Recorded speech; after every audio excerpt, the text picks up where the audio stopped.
रोकूंगी आपको, उसके बाद आपसे सवाल लेती हूँ। अम्बाला सिटी से कांग्रेस के निर्मल सिंह जो हैं 3817 वोट से आगे चल रहे हैं। नूह से कांग्रेस के आफताब अहमद आगे चल रहे हैं, 1259 वोट से आगे चल रहे हैं। तिगांव से बीजेपी के राजेश नागर 4825 वोट से आगे हैं, 4825 वोट से आगे चल रहे हैं। भिवानी से बीजेपी के घनश्याम सर्राफ 4641 वोट से आगे चल रहे हैं। अंबाला सिटी से कांग्रेस के निर्मल सिंह 3817 वोट से आगे चल रहे हैं, असीम गोयल पीछे हैं। और नूह से आफताब अहमद आगे चल रहे हैं, 1259 वोट्स के साथ आगे चल रहे हैं नूह से आफताब अहमद। और तिगांव से बीजेपी के राजेश नागर 4825 वोट से फिलहाल आगे चल रहे हैं। ये बड़ी खबर, बड़ी जानकारी हरियाणा न्यूज के माध्यम से हम दे रहे हैं। भिवानी से बीजेपी के घनश्याम सर्राफ भी फिलहाल आगे चल रहे हैं 4641 वोट से। तो ये बड़ा आंकड़ा, बड़ी अपडेट आपको अम्बाला सिटी से हमने बताई, भिवानी से आपको हमने बताई, और नूह से आपको ये जानकारी हमने दी। आफताब अहमद आगे चल रहे हैं, 1259 वोट से आगे हैं। बीजेपी के राजेश नागर तिगांव से चुनावी मैदान में हैं, और यहां से कांग्रेस के बागी निर्दलीय चुनावी मैदान में उतरे ललित नागर उनसे पीछे है। रोहित नागर कांग्रेस की टिकट पे चुनाव लड़ रहे हैं, वो भी पीछे हैं।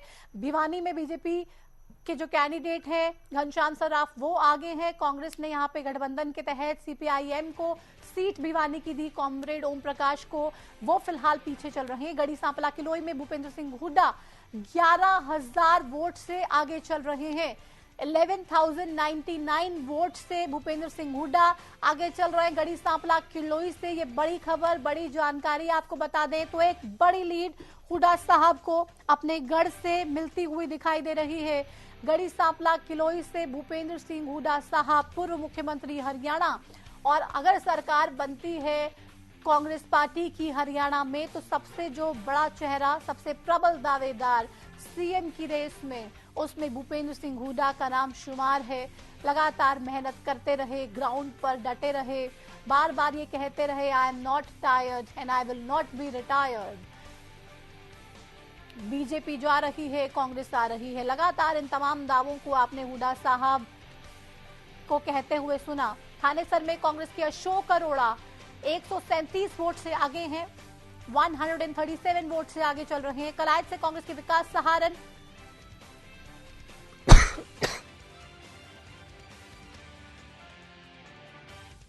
के हरविंदर कल्याण ये आगे चल रहा है। बड़खल से बीजेपी के दिनेश अदलखा 2503 वोट से आगे चल रहे हैं। वापस डिबेट पे चलते हैं।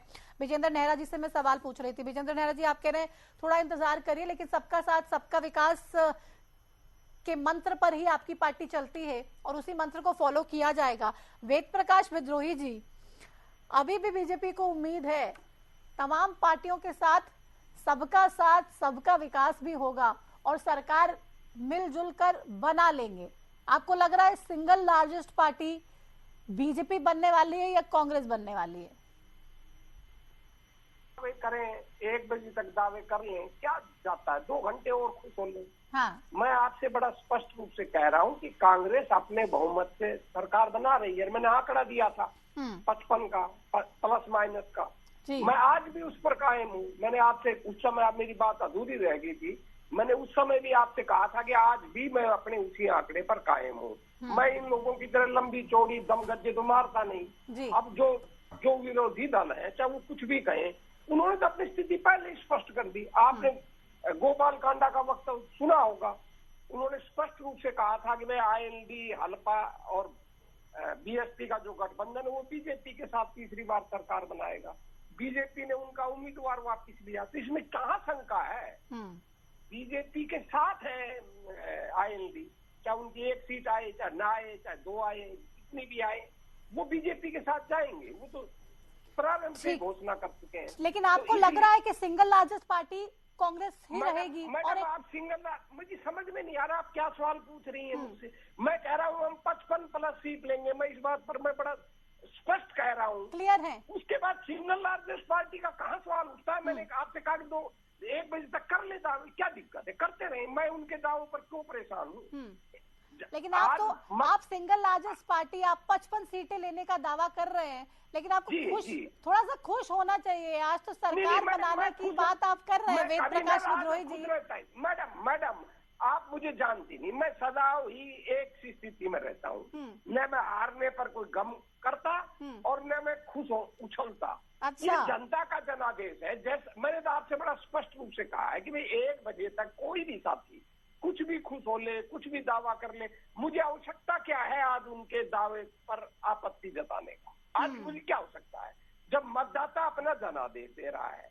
एक बार रोकूंगी आपको, ये सीधी तस्वीरें हम दिखा रहे हैं। भूपेंद्र सिंह हुड्डा साहब अपने घर से बाहर निकले हैं, ये रोहतक से सीधी तस्वीरें आपको दिखा रहे हैं और ये दिन हुड्डा साहब के लिए बेहद खास। आप देखिए तमाम समर्थकों में घिरे हुए नजर आ रहे हैं, अपनी गाड़ी में फिलहाल बैठे हैं और भूपेंद्र सिंह हुड्डा साहब ये कड़ी मेहनत, कड़ी तपस्या जो फिलहाल पूरे हरियाणा में घूम के की, लोकसभा चुनावों में साफ तौर पे कहते रहे कि बीजेपी को किया, हाफ विधानसभा में करेंगे साफ, क्या उस दावे को लेकर आज ग्राउंड पे जब नतीजे आ रहे हैं, शुरुआती रुझान आ रहे हैं और तस्वीरें इस तरीके से नजर आ रही हैं, क्या लग रहा है, क्या ये साकार होगा, सार्थक होगा? सीधी तस्वीरें रोहतक से फिलहाल आपको दिखा रहे हैं। हुड्डा साहब यहाँ पर नजर आ रहे हैं और गाड़ी में बैठ के फिलहाल जाते हुए कहीं पे नजर आ रहे हैं। रोहतक से सीधी तस्वीरें हमने आपको दिखाई। हमारे साथ लगातार तमाम पैनलिस्ट बने हुए हैं और उसी वक्त ही जाता हूँ मैं। मेरा चुनाव मेरे कार्यकर्ता लड़ते हैं, मेरे शहर की जनता लड़ती है और जश्न भी मेरे शहर की जनता ही मनाती है हर बार। मैं तो शामिल हो जाता हूँ। मुख्यमंत्री के पद पर अभी भी दावेदारी है आपकी? नहीं, देखिए जो कहे हुए शब्द हैं वो कभी वापस नहीं लिए जाते। जो कहा हुआ वो कहा हुआ। चलिए एक मिनट हमारे साथ बातचीत करने एक कर नहीं बड़ा फिर अगर आपने मेरी बात सुनो। आपको आप सुन रहे थे, मीडिया के सामने आए रुझानों में कांग्रेस और बीजेपी में कांटे की टक्कर देखने को मिल रही है। ये बड़ी खबर इस वक्त आपके टीवी स्क्रीन पर आपको बता दें, कांटे की टक्कर इस वक्त दिखाई दे रही है बीजेपी और कांग्रेस में। रुझानों में कांग्रेस और बीजेपी में कांटे की टक्कर फिलहाल देखने को मिल रही है। तो कांग्रेस पार्टी के तमाम दावे आप देखिए, 44 सीट पर बीजेपी, 43 सीटों पर कांग्रेस पार्टी फिलहाल आगे नजर आ रही है। तो शुरुआती रुझान है, आप देखिए कि आंकड़े अब कहां पर आ गए हैं। 44 पर बीजेपी, 43 पर कांग्रेस पार्टी आगे नजर आ रही है। 44 सीटों पर बीजेपी आगे नजर आ रही है, 43 सीटों पर कांग्रेस। आप देखिए अब शुरुआती रुझान में बीजेपी आगे निकल गई है, कांग्रेस से भी आगे निकल गई है, 1 सीट पर आगे चल रही है भारतीय जनता पार्टी। 44 सीटों पर शुरुआती रुझानों के हिसाब से, शुरुआती रुझानों के लिहाज से आगे चल रही है हरियाणा में भारतीय जनता पार्टी और 43 सीट पर जो कांग्रेस पार्टी है वो फिलहाल आगे चल रही है। ये बड़ी जानकारी लगातार आपकी टीवी स्क्रीन पर दे रहे हैं और ये आंकड़े लगातार बदल रहे हैं। पल पल बदलती तस्वीर, हर एक पल पल बदलती तस्वीर हरियाणा न्यूज पर दिखाने का हम लोग काम कर रहे हैं। 44 पर कांग्रेस पार्टी फिलहाल,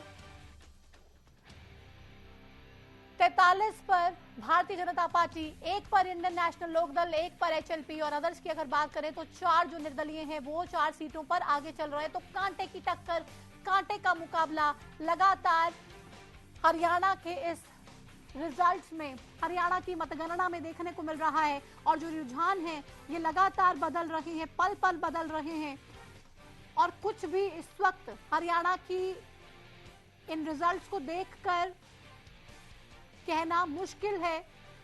लगातार आप देखिए कांटे की टक्कर देखने को मिल रही है और अब जो आंकड़ा बिल्कुल एक तरफा कांग्रेस के पक्ष में शुरुआती रुझानों में जाता हुआ नजर आ रहा था, अब कांटे की टक्कर साफ तौर पे देखने को मिल रही है और कांटे की टक्कर भी आप देखिए बीजेपी फिलहाल आगे नजर आ रही है। विजेंद्र नेहरा जी आगे निकल गए आप लोग, 44 सीटों पर बीजेपी के कैंडिडेट आगे चल रहे हैं, 43 सीटों पर कांग्रेस पार्टी के कैंडिडेट आगे चल रहे हैं। विजेंद्र नेहरा जी आवाज आ रही है आपको मेरी? बिल्कुल आ रही है, बिल्कुल। आप देखिए कांटे की टक्कर देखने को मिल रही है और अब जो आंकड़ा बिल्कुल एक तरफा कांग्रेस के पक्ष में शुरुआती रुझानों में जाता हुआ नजर आ रहा था, अब कांटे की टक्कर साफ तौर पे देखने को मिल रही है और कांटे की टक्कर भी आप देखिए बीजेपी फिलहाल आगे नजर आ रही है। विजेंद्र नेहरा जी आगे निकल गए आप लोग। 44 सीटों पर बीजेपी के कैंडिडेट आगे चल रहे हैं, 43 सीटों पर कांग्रेस पार्टी के कैंडिडेट आगे चल रहे हैं।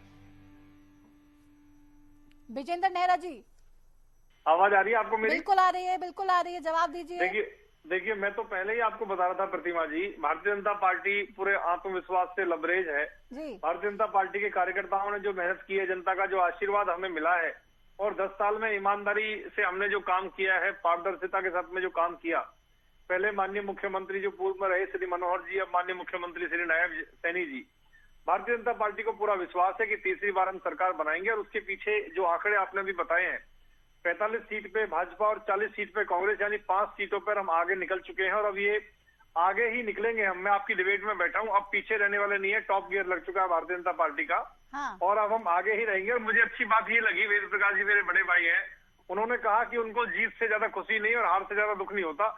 ये भी अच्छी बात है, क्योंकि हारेंगे, डिबेट में रहेंगे तो कम से कम वो संयम और धैर्य के साथ में रह सकते हैं, नहीं तो कांग्रेस के मित्र बहुत परेशान रहेंगे।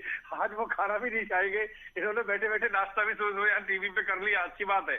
देखिए मैं आपको एक बात और बताना चाहता हूँ प्रतिभा जी, कि भारतीय जनता पार्टी जिस भी प्रदेश के अंदर जाती है, अंगद का पांव बढ़ा देती है। आप गुजरात में देखिए 7वीं बार सरकार बनाई, आप मध्य प्रदेश में देखिए हमने 5वीं बार सरकार बनाई, आप उत्तर प्रदेश और उत्तराखंड में देखिए हमने तीसरी बार सरकार बनाई, और देश के अंदर हमने तीसरी बार सरकार बनाई। तो भाजपा जहां जाती है वहां अंगद का पांव बढ़ा देती है, फिर वहां से जाती नहीं है। और कांग्रेस पार्टी का इतिहास देखिए, कांग्रेस पार्टी 2 बार जिस राज्य में हार जाती है, फिर कभी लौट करके उस राज्य में वापस नहीं आती है। आप मध्य प्रदेश देख लो, गुजरात देख लो, आप उत्तर प्रदेश उत्तराखंड देख लो, आप बिहार देख लो, बंगाल देख लो, आप दिल्ली देख लो, जहां भी आप देखोगे पूरे देश के अंदर कांग्रेस पार्टी कभी एक छत्र राज करती थी, जहां 2 बार सत्ता में कांग्रेस पार्टी गई नहीं, कि लौट के वापस कभी आई नहीं। ये कांग्रेस पार्टी का इतिहास। एक बड़ी खबर भी दे देते हैं, फरीदाबाद से बीजेपी के विपुल गोयल जो है वो 1400 वोट से आगे चल रहे हैं। आदमपुर से बीजेपी के भव्य बिश्नोई 817 वोट से आगे हैं।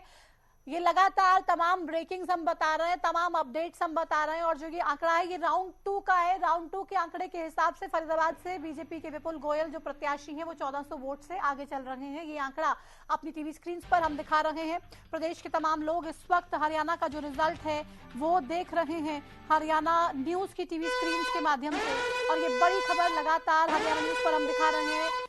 घरौंदा से बीजेपी के हरविंदर कल्याण 1031 वोट से आगे हो चुके हैं।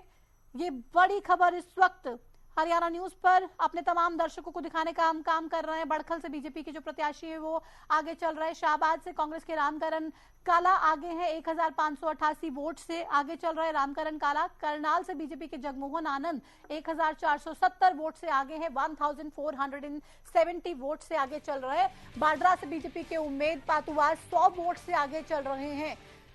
हांसी में कांग्रेस के राहुल मक्कड़ 4443 वोट से आगे फिलहाल नजर आ रहे हैं। अटेली में बीएसपी के अत्तरलाल आगे हैं, आरती राव पीछे हो चुकी है। 1113 वोट से बीएसपी के अत्तरलाल आगे चल रहे हैं। नलवा से बीजेपी के रणधीर पनिहार 1632 वोट से आगे फिलहाल नजर आ रहे हैं।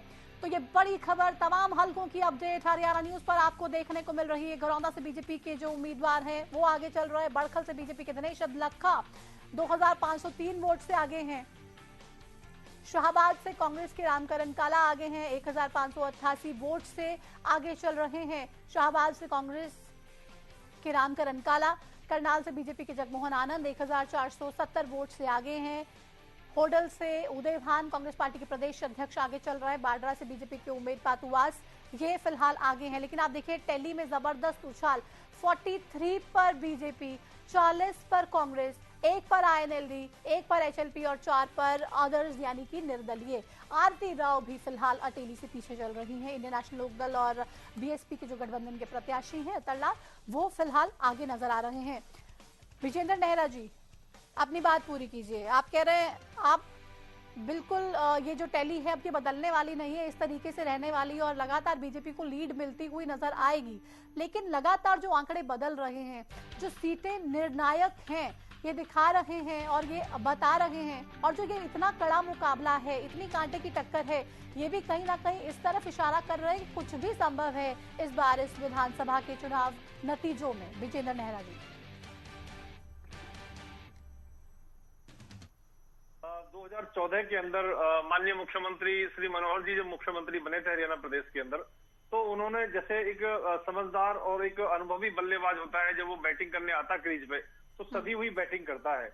उन्होंने जिस तरह से लगभग 7-8 साल तक सदी हुई बैटिंग की और अभी 10वें साल में लगभग आकर के माननीय नायब सिंह सैनी जी ने जिस तरह से ताबड़तोड़ बैटिंग की, इतनी बढ़िया बैटिंग कर रही थी तो पीछे क्यों हटा दिया?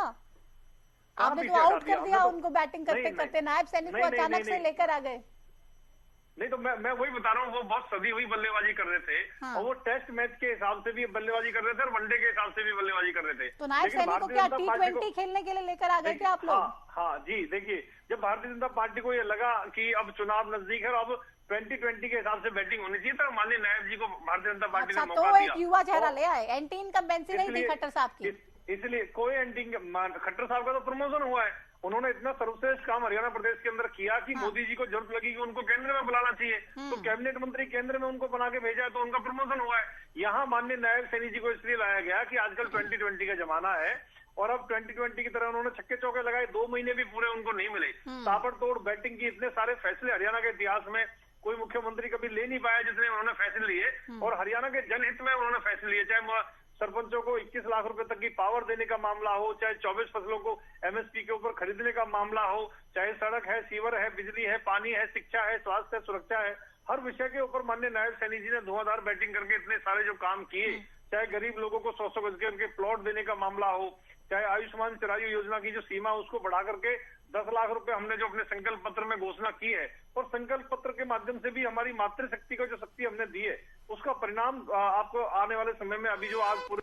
बिल्कुल आपको रोकूंगी। एक बड़ी खबर इस वक्त आ रही है, बड़ी खबर अपने दर्शकों को हम दे देते हैं। टेली से BSP के अतरलाल आगे चल रहे हैं और लगातार हरियाणा न्यूज पर तमाम सीट के रिजल्ट्स, रुझान आपको हम बता रहे हैं। बादली से बीजेपी के ओम प्रकाश धनखड़ 654 वोट से पीछे है, तो धनखड़ साहब इस बार क्या पहुंच पाएंगे? पिछली बार जो हार हुई थी क्या उसका बदला ले पाएंगे क्या? बादली से बीजेपी के ओम प्रकाश धनखड़ ये पीछे चल रहे हैं, 654 वोट से ओम प्रकाश धनखड़ पीछे हैं। कुलदीप वत्स कांग्रेस पार्टी के